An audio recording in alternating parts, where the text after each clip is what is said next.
उपाय क्या है? इस फार्मूले पर हमको चीजों को समझना पड़ेगा, तब जाकर हम सही दिशा में चीजों को आगे बढ़ा पाए।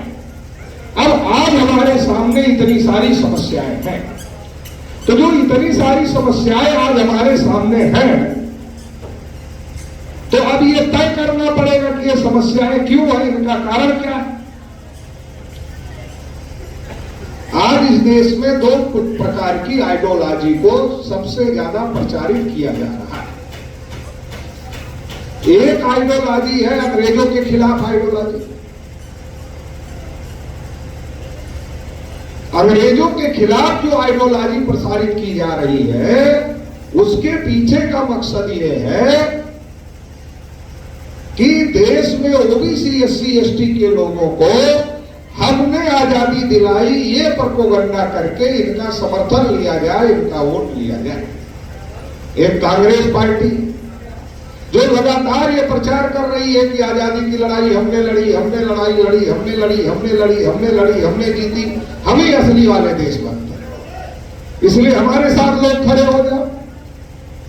और आरएसएस बीजेपी के ऊपर वो आरोप करते रहते, ये तो लड़े नहीं, ये तो आजादी की लड़ाई में शामिल नहीं थे। तो एक ब्राह्मणों की आइडियोलॉजी ये है कि अंग्रेजों के खिलाफ हमने लड़ाई लड़ी, इसलिए आप हमारे साथ खड़े हो जाओ, इस देश का बहुजन समाज हमारे साथ खड़ा हो जाए। और दूसरा आरएसएस बीजेपी के लोग हैं, वो क्या कह रहे हैं? वो औरंगजेब की चर्चा कर रहे हैं, अकबर की चर्चा कर रहे हैं, बाबर की चर्चा कर रहे हैं, हुमायूं की चर्चा कर रहे हैं, वो मुगलों की चर्चा कर रहे हैं। मतलब ये बताना चाहता है कि अंग्रेजों की वजह से इस देश में समस्या है, जिसको हमने हटा दिया, अंग्रेजों को खदेड़ दिया। और दूसरा ये बताना चाहता है कि मुगलों की वजह से इस देश में समस्या है, और मुगलों की चर्चा करते करते करते करते मुसलमानों तक आ जाते हैं। भारत में तो लोगों को ये बात भी कंफर्म नहीं है कि मुगल अलग है और मुसलमान अलग है। ये छोटी सी बात भी भारत में ओबीसी एससी एसटी के लोगों को समझ में नहीं आई अभी तक कि मुसलमान अलग हैं और मुगल अलग हैं। मुगल कौन है? मुगल जो विदेश से आए थे, वो विदेशी लोग थे मुगल, वो विदेश से आए थे, उसकी नस्ल अलग थी। और मुसलमान कौन है? यही के रहने वाले। उन्होंने इस्लाम को स्वीकार कर लिया, इसलिए वो मुसलमान हो गए। इस्लाम एक धर्म है, जो उसको स्वीकार कर लेगा वो मुसलमान हो जाए। इसमें से कोई कल अगर मुसलमान बनना चाहे, इस्लाम को स्वीकार करे तो मुसलमान हो जाए, लेकिन उसकी नस्ल थोड़े बदल जाएगी, उसका डीएनए थोड़े बदल जाएगा, उसका बाप उसका दादा थोड़ी बदल जाएगा, वो तो जो है वही रहेगा। तो भारत में अब मुगल नहीं, भारत में मुसलमान। और मुसलमान कौन है?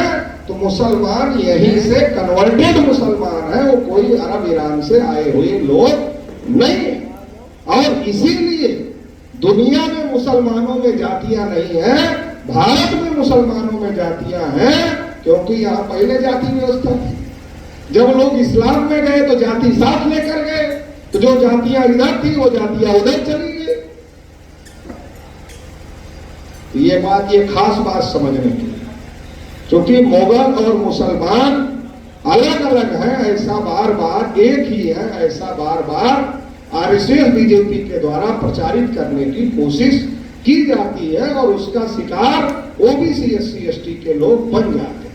तो दो आइडियोलॉजी है, एक सेकुलर के नाम पर चल रही है और एक कम्युनल के नाम पर चल रही है। लेकिन इन दो आइडियोलॉजी से, दो विचारधारा से क्या हमारी समस्याओं का कोई लेना देना है? आज हमको मूछ रखने की वजह से पीटा जा रहा है, घोड़ी पर चढ़ने की वजह से पीटा जा रहा है, कथा भागवत सुनाने की वजह से पीटा जा रहा है। कोई आदमी मुख्यमंत्री हो जाता है लेकिन उसका घर शुद्ध किया जाता है। कोई आदमी राष्ट्रपति हो जाता है, उसको मंदिर में नहीं जाने दिया जाता। तो ये जो समस्या जिससे आज हम लोग आजादी के, अंग्रेजों के जाने के 75 साल बाद तक लड़ रहे हैं, अगर ये समस्या अंग्रेजों ने पैदा किया होता तो अंग्रेजों के गए 75 साल हो गया, ये समस्या खत्म हो गई हो। अंग्रेजों ने इस समस्या को इसका मतलब पैदा नहीं किया। अगर अंग्रेज पैदा किए होते तो अंग्रेजों के गए 75 साल से ज्यादा हो गया, समस्या खत्म हो जाती। अंग्रेजों ने नहीं किया तो क्या मुसलमानों ने किया, मुगलों ने किया? 75 साल में एक भी मुसलमान देश का प्रधानमंत्री बना है? किसी को जानकारी कि 75 साल में एक भी मुसलमान देश का प्रधानमंत्री बना हो? ऐसी जानकारी है किसी के पास? नहीं, क्योंकि बना ही नहीं तो जानकारी कहां से हो? जब एक भी मुसलमान देश का प्रधानमंत्री 75 साल में नहीं बना तो 75 साल में हमारी समस्याओं के लिए मुसलमान जिम्मेदार कैसे? जो लोग मुसलमानों को जिम्मेदार ठहरा रहे हैं तो मुसलमान जिम्मेदार कैसे? इसका मतलब यह है कि अंग्रेज भी हमारी समस्याओं के लिए जिम्मेदार है, क्योंकि अंग्रेजों ने जाति व्यवस्था नहीं बनाई, अंग्रेजों ने वर्ण व्यवस्था नहीं बनाई, अंग्रेजों ने ऊंच नीच नहीं बनाया, अंग्रेजों ने छुआछूत नहीं बनाया, मुगलों ने भी नहीं बनाया, मुसलमानों ने भी नहीं बनाया। तो फिर किसने बनाया? मतलब कोई तीसरा आदमी है। आज जो संविधान लागू होने के 75 साल बाद भी हमारी समस्याएं हैं, वो अंग्रेजों के द्वारा पैदा की गई नहीं है, मुगलों के द्वारा पैदा की गई नहीं है, ये किसी तीसरे के द्वारा पैदा की गई समस्या है। और वो तीसरा छुपना चाहता है, इसलिए अंग्रेजों की बात करता है, मुगलों की बात करता है, खुद छुपना चाहता है। ये बात पहले समझने की जरूरत है। तो अब ये समझने की जरूरत है वो तीसरा कौन है? वो तीसरा कौन है जिसने वर्ण व्यवस्था बनाई, जिसने जाति व्यवस्था बनाई, जिसने छुआछूत बनाया, जिसने भेदभाव बनाया? अगर आप ग्रंथों को पढ़ो तो आपको पता चलेगा कौन है। लेकिन हम जानते हैं हमारे बहुजन समाज के लोगों को पढ़ने में ज्यादा इंटरेस्ट नहीं है, सुनने में थोड़ा इंटरेस्ट है, पढ़ने में ज्यादा इंटरेस्ट नहीं है, ये हमको पता है। तो इसलिए मैं कोशिश करता हूं कि आपके अनुभव के आधार पर ही बातें आपको समझा दें, आपको समझ में आनी चाहिए। हमारा बोलने का मकसद आपको समझाना है, आपको समझ में आना चाहिए। तो ये वर्ण व्यवस्था, जाति व्यवस्था, ऊंच नीच की व्यवस्था, भेदभाव की व्यवस्था, ये किसने? कल्पना करिए, थोड़ी देर के लिए सोचिए, अगर किसी यादव ने ये व्यवस्था बनाई, किसी जाट ने बनाई होती, किसी गुर्जर ने बनाई होती, किसी सैनी ने बनाई होती, किसी माली ने बनाई होती, किसी तेली ने बनाई होती, किसी जाटों ने बनाई होती, किसी वाल्मीकि ने बनाई होती, तो क्या करता? अगर हम में से कोई इस व्यवस्था को बनाता तो क्या करता? दो में से एक काम करता। अगर वो बराबरी को मानने वाला होता, समानता को मानने वाला होता, तो सबको बराबर करता व्यवस्था में। जैसे बाबा साहब डॉक्टर अंबेडकर बराबरी को मानने वाले थे, तो उन्होंने भारतीय संविधान बनाया। तो भारतीय संविधान में लिखा जाति के आधार पर, धर्म के आधार पर, भाषा के आधार पर, क्षेत्र के आधार पर, लिंग के आधार पर, जन्मस्थान के आधार पर किसी के साथ कोई भेदभाव नहीं किया जाएगा, सब बराबर। बाबा साहब बराबरी को मान। अगर कोई गैर बराबरी को मानने वाला व्यक्ति होता, ऊंच नीच की व्यवस्था बनाना चाहता, वो जब व्यवस्था को बनाता तो कैसे बनाता? किसको ऊपर रखता? खुद को ऊपर रखेगा ना। कोई भी आदमी जो सिस्टम बनाएगा उस सिस्टम में ऊपर तो खुद को रखेगा। अगर हम में से किसी ने भी, यादव ने, जाट ने, गुर्जर ने, माली ने, सैनी ने, तेली ने, वाल्मीकि ने, जाटों ने, किसी ने भी हम में से अगर इस व्यवस्था को बनाया, क्या करता? अपने को ऊपर रख लेता। तो इस व्यवस्था में ऊपर कौन है? इस व्यवस्था में ऊपर कौन है? इस व्यवस्था में ऊपर ब्राह्मण है। इसका मतलब क्या है? इसका मतलब यह है कि इस व्यवस्था को किसी और ने नहीं बनाया, ब्राह्मणों ने बनाया। कुछ लोग कहते हैं 15% लोगों ने, नहीं 15% लोगों ने नहीं बनाया। अगर 15% में भी जो बनाता वो अपने को ऊपर रख ले। मान लो कोई वैश्य बनाता तो वैश्य अपने को ऊपर रख ले, कोई क्षत्रिय बनाता तो क्षत्रिय अपने को ऊपर रख ले। लेकिन क्षत्रिय दूसरे नंबर पर है, वैश्य तीसरे नंबर पर है, और शूद्र जिसको ओबीसी कहा जाता है वो तीसरे नंबर पर है। और शूद्रों में से ही कुछ लोगों को निकालकर अनटचेबल बनाया गया, अछूत बनाया गया, वो 5वें नंबर पर। ब्राह्मण पहले नंबर पर, क्षत्रिय दूसरे नंबर पर, वैश्य तीसरे नंबर पर, शूद्र सछूत वाला चौथे नंबर पर और शूद्र अछूत वाला 5वें नंबर पर। ऐसी 5 कैटेगरी है। अब इस 5 कैटेगरी में ब्राह्मण पहले नंबर पर, टॉप पर है। इसका मतलब क्या है? ब्राह्मण ने बनाया, अगर क्षत्रिय बनाता तो खुद को ऊपर रख लेता। अब ब्राह्मण पहले नंबर पर, क्षत्रिय दूसरे नंबर पर, इसलिए टकराव चलता है। ब्राह्मण और क्षत्रियों में टकराव चलता रहता है। तो ब्राह्मणों ने मनोवैज्ञानिक बढ़त हासिल करने के लिए क्षत्रियों के ऊपर, क्योंकि क्षत्रिय तो मार्शल लड़ाकू, तो ब्राह्मणों ने सोचा कि इनको मानसिक रूप से कमजोर करना पड़ेगा अगर इनके ऊपर बने रहना है। तो मानसिक रूप से क्षत्रियों को कमजोर करने के लिए क्या कहा? परशुराम नाम का एक काल्पनिक पात्र घोषित किया और कहा 21 बार धरती पर से क्षत्रियों को परशुराम नाम के ब्राह्मण ने नाश कर दिया, क्षत्रिय विहीन कर दिया। तो ये बात मैं इसलिए समझा रहा हूं कि हमारे लोगों को गुमराह किया जाता है। सही लड़ाई जो है, जब तक नहीं लड़ोगे, चोट सर में लगी है, इलाज पैर का करोगे तो चोट ठीक थोड़े होने वाली है। अरे चोट खोपड़ी में लगी है तो इलाज भी खोपड़ी में होना चाहिए। चोट खोपड़ी में लगी है, इलाज पैर का होता रहेगा तो कभी ठीक नहीं हो। तो हमें ठीक ठीक कोई बात समझने की जरूरत है, और इसलिए हम लोग स्पष्ट बोलने के लिए बदनाम है। बहुत सारे लोग कहते हैं तो ब्राह्मणों के बारे में ही बोलते रहते हैं। हम बोलते नहीं रहते हैं, उन्होंने जो किया है वो समझाते रहते हैं। इसके लिए हम लोग बहुत मशहूर हैं कि ये बोलते रहते, क्योंकि दूसरों की हिम्मत नहीं होती बोलने की, डरते। हम लोग डरते नहीं है, क्योंकि बाबा साहब डॉक्टर अम्बेडकर ने आर्टिकल 19 में यही तो अधिकार दिया है। अगर इसका भी उपयोग हम नहीं करेंगे अपने समाज को जगाने के लिए, फिर हम बड़ी बड़ी संविधान की बातें करते रहने से कोई फायदा नहीं है। लोगों को जगाने के लिए जो सही बात है वो बोलने की हिम्मत रखनी पड़ेगी, तब आप लड़ाई जीत सकते हो, नहीं तो नहीं जीत सकते। तो ये व्यवस्था ब्राह्मणों ने बनाई, एक बात क्लियर हो। अब दूसरी बात क्लियर हो कि कब बनाई।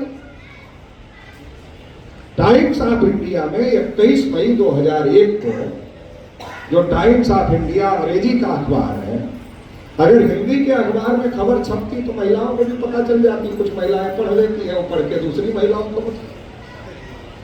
अब अंग्रेजी का अखबार तो हमारे पुरुष ही नहीं पढ़ पाते, पुरुष ही नहीं पढ़ पाते, पढ़े लिखे लोग नहीं पढ़ पाते, अनपढ़ लोगों की तो बात ही छोड़ दीजिए। तो अंग्रेजी के अखबार में टाइम्स ऑफ इंडिया में 21 मई 2001 को खबर छपी, और क्या खबर छपी कि भारत में जो ब्राह्मण हैं उनका जो डीएनए है वो यहाँ के लोगों से नहीं मिलता, मतलब हमसे आपसे नहीं मिलता, ओबीसी एससी एसटी के लोगों से, माइनॉरिटी के लोगों से नहीं मिलता। तो फिर कहां से मिलता है? तो खबर छपी कि ये जो डीएनए है ये यूरेशियन लोगों से मिलता है। अब एक और खतरनाक बात हो गई। अभी तक देश में हल्ला मचाया जा रहा है कि अंग्रेज विदेशी थे, भगा दिया, मुगल विदेशी थे। 2 ही विदेशी के बारे में आपको जानकारी थी। ये तीसरी खतरनाक बात आ गई जो अखबार में अंग्रेजी के छपी, किसी को पता नहीं चला। तो ये जिन लोगों ने वर्ण व्यवस्था, जाति व्यवस्था बनाई, ये अंग्रेजों और मुगलों के पहले भारत में आए, और अंग्रेजों और मुगलों के पहले भारत में आकर हम लोगों को वर्ण व्यवस्था बनाकर, जाति व्यवस्था बनाकर अंग्रेजों और मुगलों के पहले गुलाम बनाया।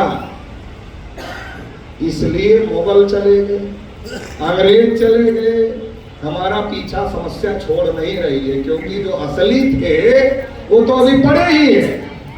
तो समस्या का समाधान कैसे होगा? और केवल पड़े नहीं है, राज कर रहे हैं, तो समाधान कैसे होगा? और उसके बारे में लोगों को जानकारी नहीं है।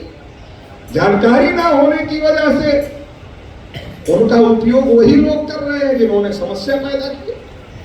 तो जो समस्या पैदा करता है वो समाधान नहीं करता।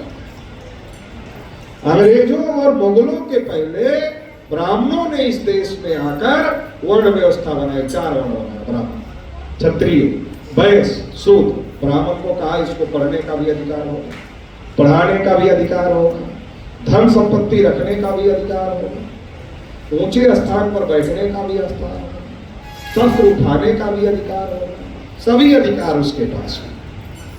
क्षत्रिय को कहा यह पढ़ तो सकता है लेकिन पढ़ा नहीं सकता, तो ये अधिकार काट दिया उसका क्षत्रिय। फिर वैश्य को कहा कि ये पढ़ा भी नहीं सकता है और हथियार भी नहीं उठा सकता है, तो 2 अधिकार वैश्यों का काट दिया। और जब शूद्रों का नंबर आया, जो आज की तारीख में ओबीसी के लोग हैं, और फिर ओबीसी में से कुछ लोग शूद्रों में से ही और नीचे गिरा दिए गए, तो अछूत उनको घोषित कर दिया। तो जब इनका नंबर आया तो क्या कहा? इनके पास कोई अधिकार नहीं है। तो अपने लोगों ने पूछा भाई अधिकार नहीं है तो हम क्या करें, हमारा क्या काम है? कहा तुम्हारा काम है ऊपर के 3 वर्णों की सेवा करो। कहा इससे हमें क्या मिलेगा?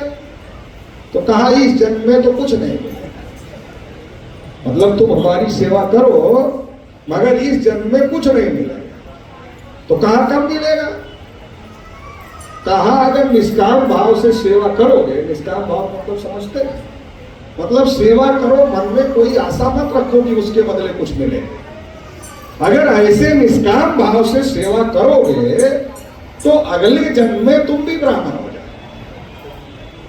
तो हम देखते हैं हमारे ओबीसी SC ST के बहुत सारे लोग इस जन्म की टेंशन में नहीं है, अगला जन्म सुधारने की टेंशन में परेशान है।